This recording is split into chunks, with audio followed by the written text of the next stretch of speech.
you. Yeah, yo. There whenever it matters, and even more when you feel like it doesn't. Protect you so you never feel like you wasn't. Know I'm right alongside you. Either that or I'm behind you, but always got you. End of discussion, nothing means more. First one to offer is shoulders for what you reach for. Thought I saw the eyes of the world until I seen yours. And know that I ain't see a better view yet. I'm with whatever, so don't ever you fret. Know that you covered, not a hurdle or a heartbreak. A change what a partake, cause none of them won't ever get comfortable in your walkway. My job is to aware you, fully loaded, prepare you for all of the above that I'm never letting get near you. But still in all, give you every advantage I found. Couldn't find a better fit for them, along with my crown. And since the baton was passed, I've been down. Cause failing's not an option, and dad is not a noun, not at all. My message to any dad, man, first off, know that, yeah, it is a hard job, but it's the greatest job in the world. I wouldn't trade it for anything. I wouldn't change anything about it.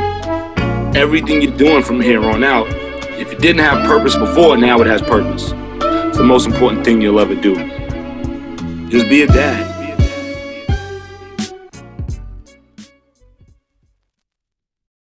Autistic fans, I need a question. I need your attention. I need your attention. We've created a change.org petition. Millions of parents across the U.S. are silently struggling, and it's not from lack of motivation, it's from lack of support. Parents of children with special needs face unique challenges. Those challenges make keeping up with a regular, traditional work schedule nearly impossible. Yet we're being denied opportunities, completely left behind, and forced to choose between earning a living and being there for our child. It's time for labor laws to evolve. As a parent of a child with special needs who requires a full-time ABA schedule, I understand firsthand the challenges that we face trying to balance being there for your child and employment, making a living. I live in Orlando. It's crazy expensive here. And it's just one person, me. One income. I still choose my child. Far too many of us are in the same boat. And God forbid we admit during the interview that we have a need for remote work or flexible scheduling. Probably not going to get the job. Then there's time off needed for therapy sessions, medical appointments. It's not always annual checkups. There are people out there who have a need for consistent medical care, consistent medical appointments. We're calling on Congress and the U.S. Department of Labor to expand protections under the FMLA, better cover part-time workers and those in smaller companies as well, and offer tax incentives and subsidies to employers who accommodate special needs parents. Let's promote inclusive hiring practices that do not penalize applicants for their caregiving responsibilities. Every single parent deserves the dignity of earning a living without sacrificing their child's well-being. You shouldn't have to choose between financial stability and being present, like ever.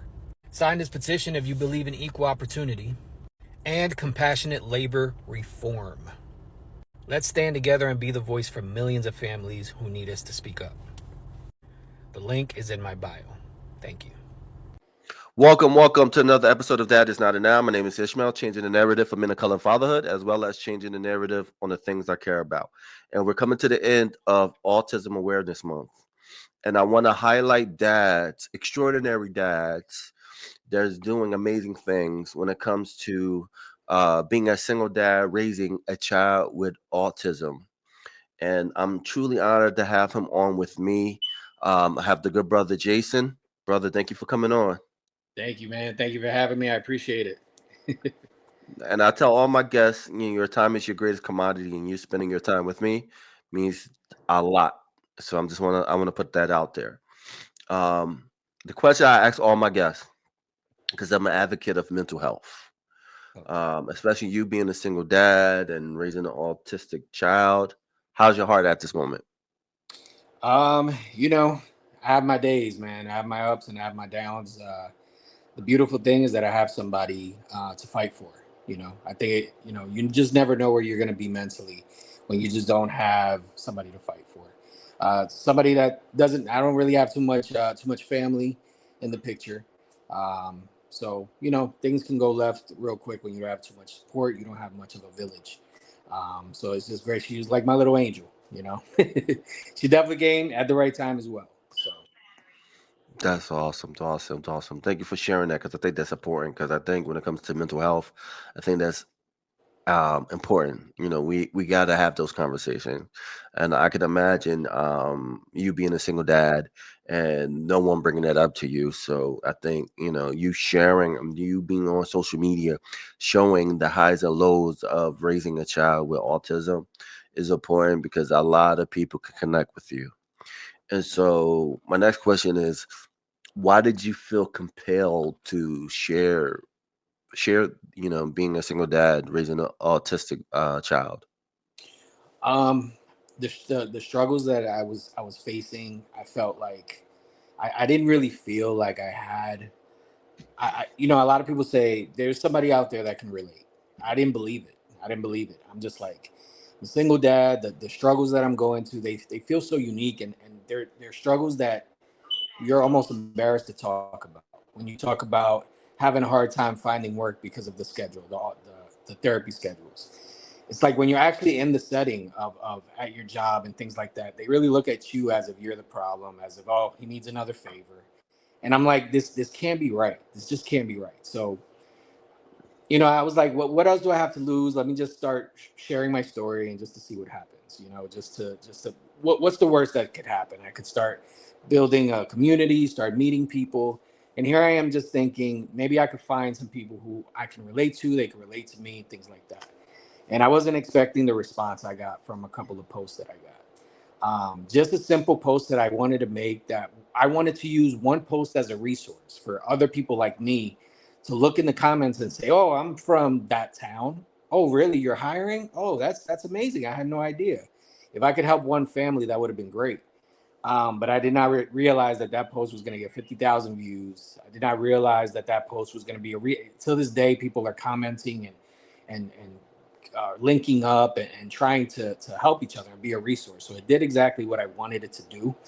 But I just didn't expect that. So long story short, after the post was made, I just didn't want it to be just a post. Mm. And so I said, I want to put some action behind this. I don't want to just put a post out there and not at least take the first step. So that's what I did. I just took a first step and started with the petition.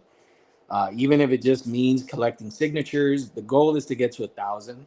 Because if we get to 1,000, then we can actually present it to people who can possibly write a law or could possibly make a difference.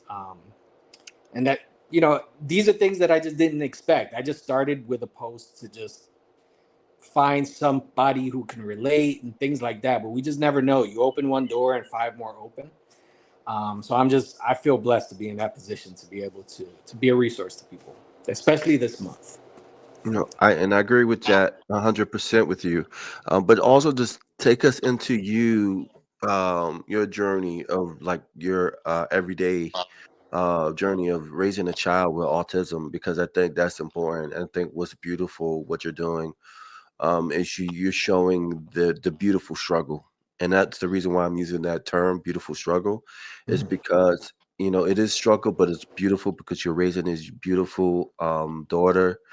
um I've seen her in a lot of your videos. She full of joy, a few of laughter, and like just seeing you in the moment, in that presence.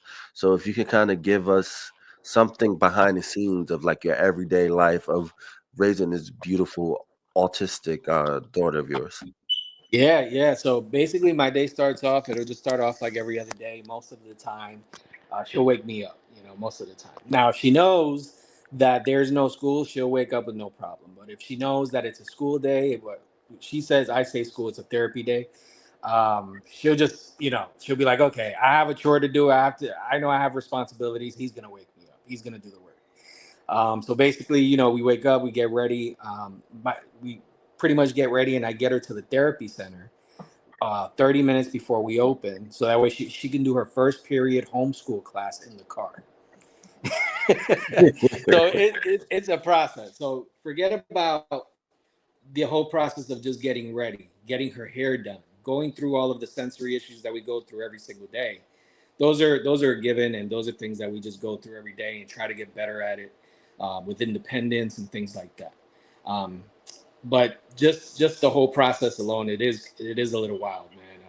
From getting ready to going to the parking lot, she's doing a full class for 30 minutes in the parking lot on the laptop in my car to just go inside the ABA center and do her full ABA therapy slash homeschool in the center, and then I pick her up after that. So that's pretty much our days every day.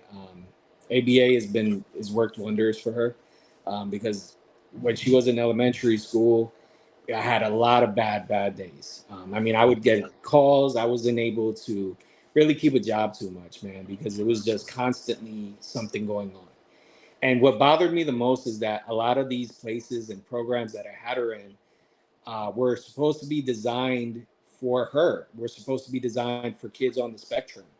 Well, But it's almost like when you join them, it was really just any other program, not really trained for it and things of that nature. So this is why a lot of parents have a hard time. A lot of pretty much just keeping the normal lifestyle going of having a full time and doing all the normal things. It just really doesn't work well. and then just talk about like I know you said you don't have family around, but just share your story of like how's it hard been for you personally, like to not have family to help, because I think again we need community, you need family. I know that saying it takes a village to raise a child. So like just talk about that struggle for you. That's one of the hardest things I go through. Um, it's one of the hardest things I go through. And in all honesty, man, I have my days. I break down all the time. I just don't let her see it. Sometimes I'll just maintain my smile throughout the day. And once that door closes for night time for her, I just never know how I'm gonna feel. Some days are just extremely overwhelming. Some days are just more on the happy side. But the idea of just not having family really hurts certain days. Certain days is just, you have your holidays, you have days where you'll see them from time to time, but they're just not in the area, and it's Right. just no village, no friends, no nothing. So every day, every step, every decision is just based on you. I Right. think one of the hardest parts also is just not being able to breathe from time to time, or not being able to just pause when I need to Right. pause.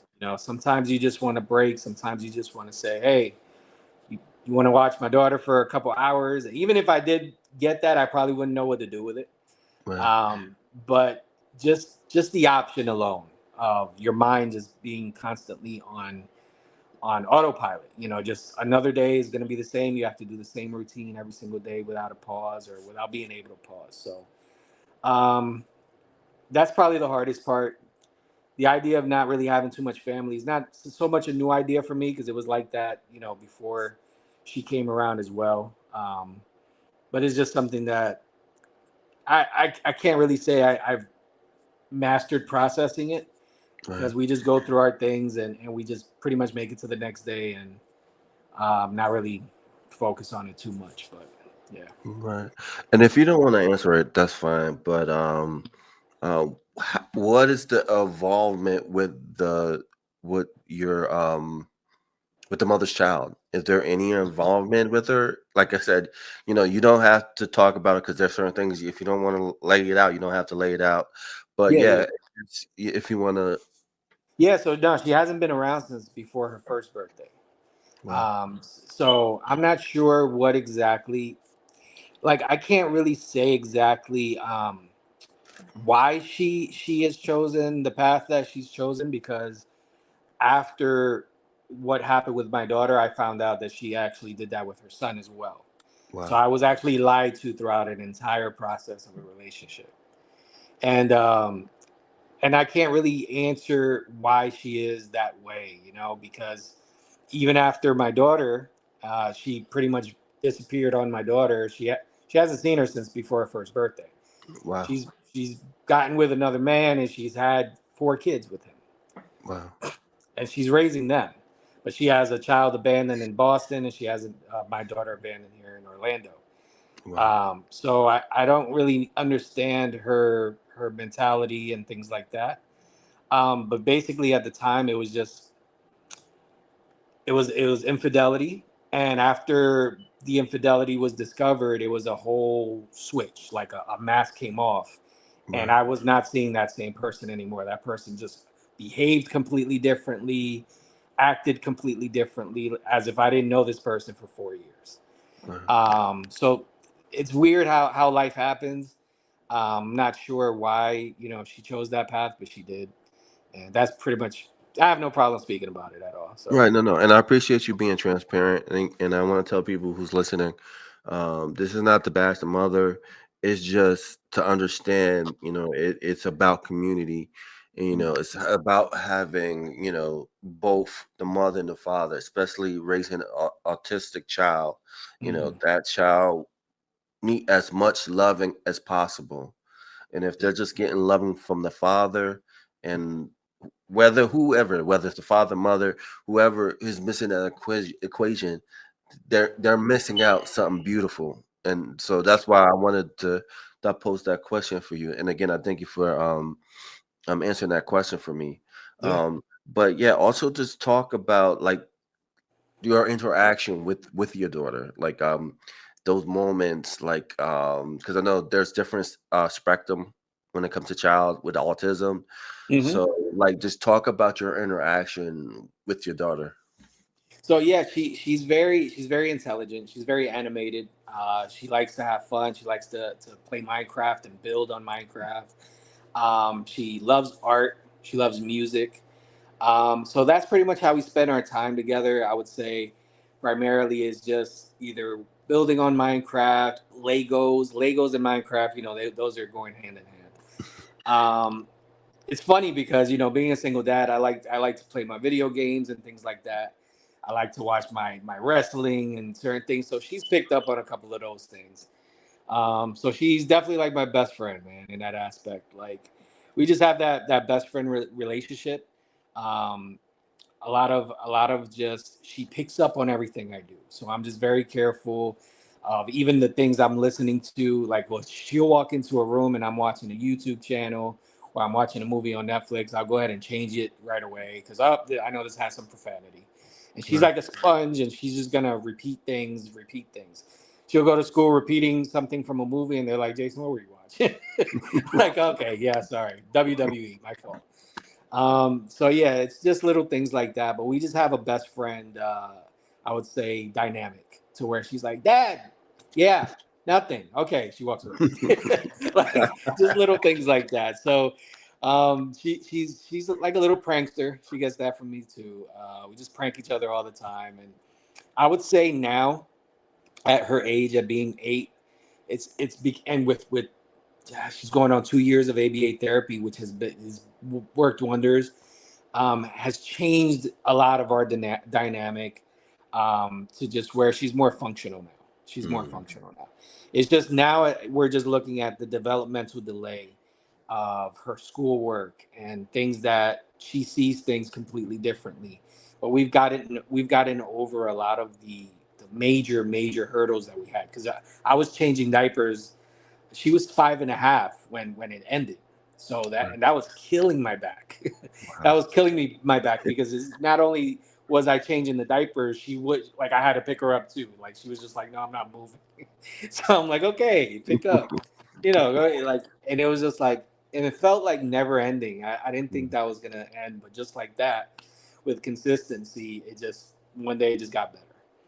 And so those are the days we look forward to. Those days that it's taught me so much about life in general too. Is that you just think certain things are just going to be never ending, but as long as you keep the consistency, it just one day it just before you know it, it's in the past, and you're just like, wow, you know. Um, so yeah, that's pretty much our dynamic. We have a much more functional dynamic now than before. So where before it was just more transactional. Here, feed you, change you. You're doing this. This is your activity, and that was it. There was not much back and forth as there is now. So yeah. And I think the beauty of it is that she sees that level of consistency, and I think that's important. Can you just talk to the audience who don't know what AB therapy is? If you want to explain that to the audience a little bit. Yeah, so it's applied behavior analysis. So it's worked wonders. So basically, they just pretty much go over things of they have their own way of teaching. So I'm not actually in the classes with them, but they just pretty much teach them how to do functional things, things that don't make sense to them. They just pretty much make it make sense to them with just constant repetition and different ways of teaching them, if that makes any sense. So they have a whole clinic of people who are just going in on different days, and they'll just work with her on textures, and they'll work with her on sense, and they'll work with her on different things like that. But then they'll work with her on other things that she needs to learn as well. So for me, the thing is, it's very custom. So at the time, it was just like, for me, it was like I needed her to learn cleaning herself. I needed her to learn what's the word? Just teeth brushing. Hygiene. Hygiene is what I'm looking for. I needed her to, but there's the textures and things like that that stopped her from, it basically made her run away from all of these things. So they worked with her on those things, and then they just say, all right, well, what are we going to work on now? So all of the different things that she has trouble with, just being in the normal setting of the world, like whether she goes to school, whether she eventually goes back to school, all of the things that she needs to be able to make it through her day, they'll work with her on all of those things. And also just talk about just being your dad, you're a man, you're single. Like, how has it been for you, like trying to find a mate? And then also, if you do find a mate, how has it been for you personally to just talk about, yeah, I have a beautiful daughter, she's autistic, has that kind of hint, like push like females away from prolonging a relationship with you? If you want to dive into that a little bit. Yeah, I would say, yeah, it's been challenging. I don't know if it's so much that it could be because she's on the spectrum. It could also be because of me not having a support system. So basically, I've been finding a lot of the times, in my experience, they just want, they want to be able to date really quickly. Like they want to Right. be able to say, okay, so if we don't go somewhere in 2 weeks, that's it. Like there's no reason to keep talking. But what they don't understand is I'm a full time dad, and like in every sense of the word. Like so, I can't just pick up and go. I can't just plan something like that, and I can't even say I'm going to drop her off with family or anything. So I would have to literally hire somebody if that were the case. So it's been hard to just find somebody who understands that. Um, and then you find you could find somebody who maybe is in the same situation but just not compatible. So it's definitely a needle in a haystack situation. Just trying to just find the right person with some rather difficult circumstances in the way, and hurdles and things like that. So it's been tough, but I've definitely mentioned it before and haven't gotten responses. So I know for a couple, it's been, yeah, probably because they don't understand what autism is.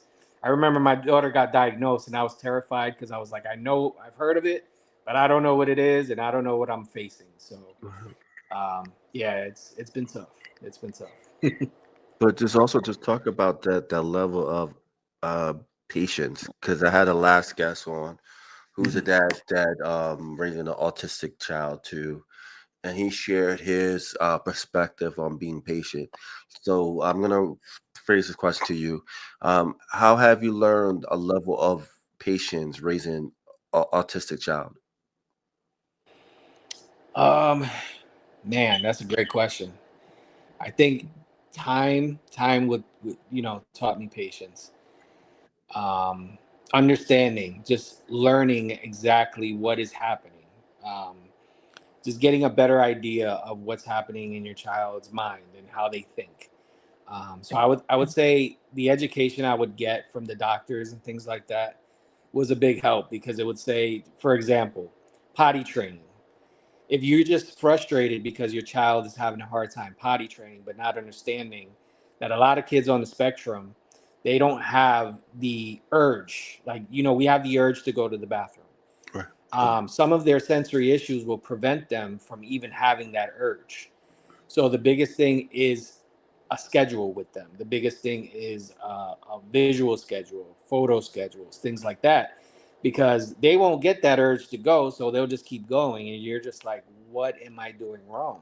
Especially when you're checking all the boxes and you're thinking you're checking all the boxes, but you're really not understanding that it's understanding their autism and understanding what they specifically go through. Um, Somebody would have explained to me a long time ago, hey, she just doesn't get that urge like you.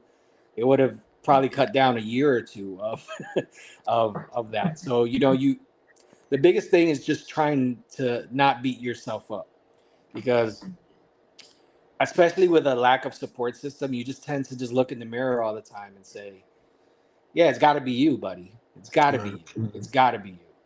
And I think the to answer your question is more of just me looking in the mirror and trying to be more patient with myself, so that way I can be patient with her.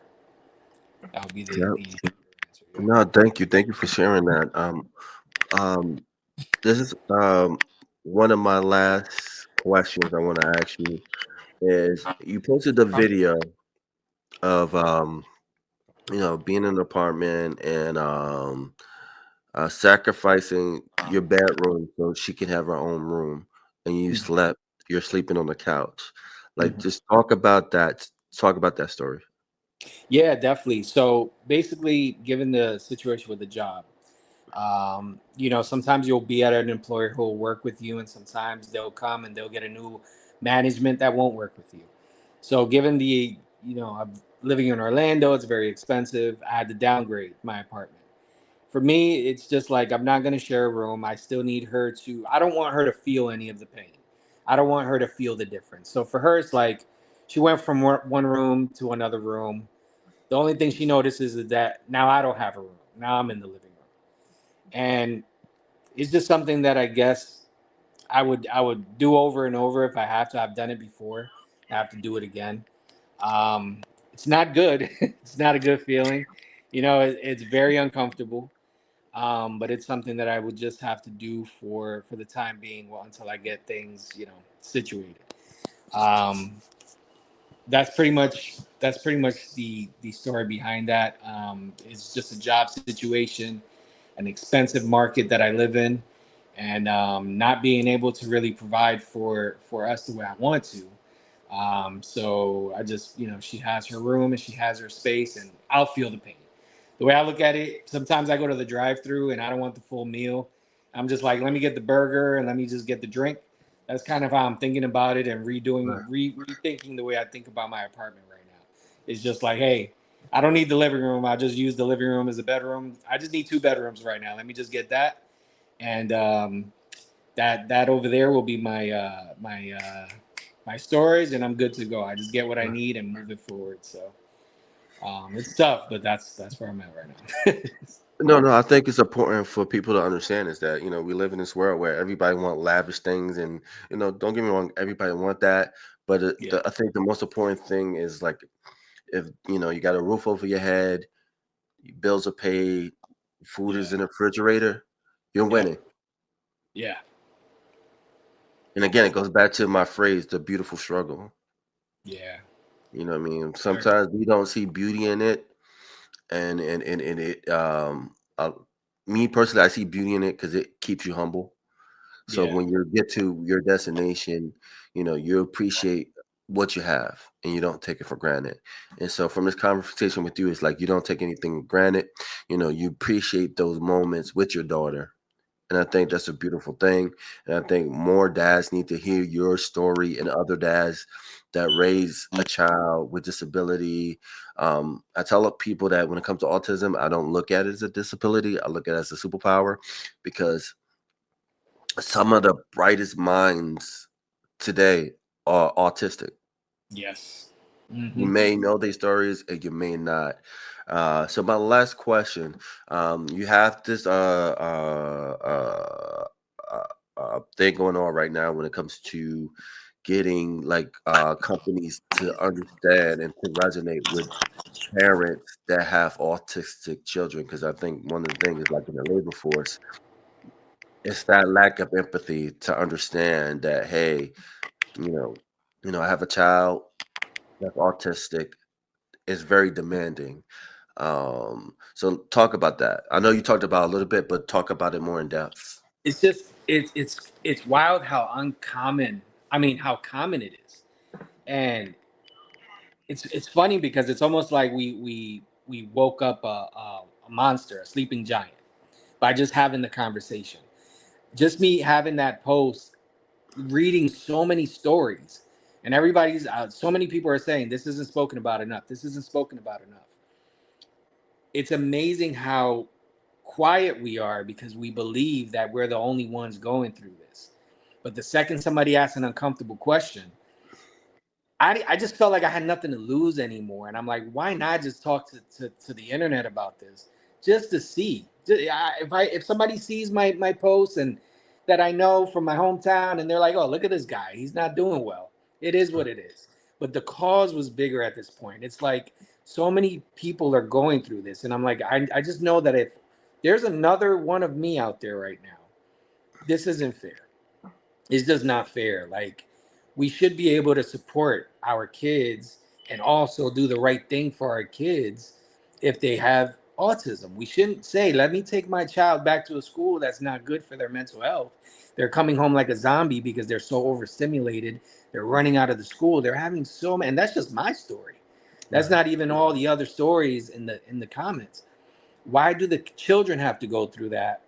Because if they have they would why do the children have to go through that so I can make an income? I should be able to provide. I should have the dignity to provide for my child and also get them the care that they need. And I was just blown away, man. I was blown away by all the comments and all the stories, and I'm just so happy that the conversation is happening now. If nothing else comes of this, I'm just happy that the conversation is happening and it's spreading. People are talking about it on other platforms now, and that's me, to me, means the world, because it's like this was not being spoken about. Mhm. And whatever we can get done, my thing is, for me, I'm just going to keep on going until I get the signatures, because I don't want to go through all this to not at least get the 1,000 signatures and at least see what we can do, you know. um and it's just a fight that I feel like it just, I don't want to say it fell on my lap, but it just happens to be my life. And since it's my life, why not fight for make some kind of change, to make some kind of positive change? As long as I'm here, that's all I want to do. And I think it's important too. It's like it goes back to workers' rights. It's like the workers should have the right. You shouldn't have to work all these hours just to make a decent living, just the basic necessities in life, as well as, making sure you're in a situation where you have to decide my job over my kid. No parent should have to be in a position, no parent, no matter what political aisle you're on, you should not have to make that tough decision. And if your Exactly. employer think differently, then unfortunately you have to look at a different option. Uh, Brother, thank you for coming on the show. I really appreciate you sharing your truth on the platform. How can people find you? Thank you, man. Thank you. I didn't hear that last part. My fault. I said, how can people find you? Yes, sir. It's a socially awkward vlog on TikTok and YouTube as well. And that's pretty much where I'll be posting from now on. I do post on YouTube like vlogs with my daughter, to where I take her out somewhere fun, and then we just go somewhere to eat. And so she's a picky eater, so it's a funny little series because she's probably gonna eat the same thing all the time. Then on TikTok, to where I'm just talking about all these issues, man. And again, I really appreciate you having me on the show on your platform. I think what you're doing is amazing. Thank you. Um, Probably wasn't the best to interview. I haven't interviewed it, like I haven't done this, so it was a little nerve wracking. But I appreciate you having me on, man. And I think what you're doing is great. No, I appreciate you for coming on. I think you did a phenomenal job. And then also, if anyone is sign up for his petition, the link will be in the description below. Again, thank you for coming on the podcast. Again, like, subscribe, and all that good stuff. And we're out. Peace. All right, All take right, care. stay on for 1 second. All right, I'm gonna.